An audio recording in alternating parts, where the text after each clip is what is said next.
नमस्कार मंडळी, चला तर मग जाऊया गणपतीला आमंत्रण द्यायला.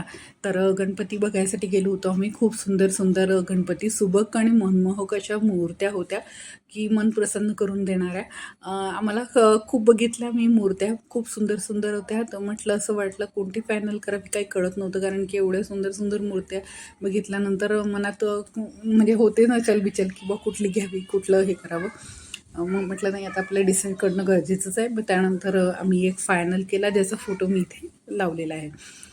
खूप सुंदर दिसतोय. त्यानंतर दुसऱ्याची माझ्या मुलीच्या शाळेमध्ये प्रोग्राम होता पोळ्याचा, तर मी तिला ते शेतकरी बनवून दिलं होतं आणि काही थोडेसे संदेश वगैरे दिले होते तिच्या याच्यावरती. अशा प्रकारे तिचा कार्यक्रम होता. त्यानंतर मी इथे डेकोरेशनचं सामान दाखवते तुम्हाला, की काय आणलं आहे मी. पडदा आणला आहे, त्यानंतर काही लटकन वगैरे असे खरेदी केलेले होते की बहुत मॅचिंग असे वाटले पाहिजे काहीतरी डेकोरेशनला. तर तुम्हाला व्हिडिओ जर आवडला असेल तर लाईक आणि सबस्क्राईब करायला विसरू नका. धन्यवाद.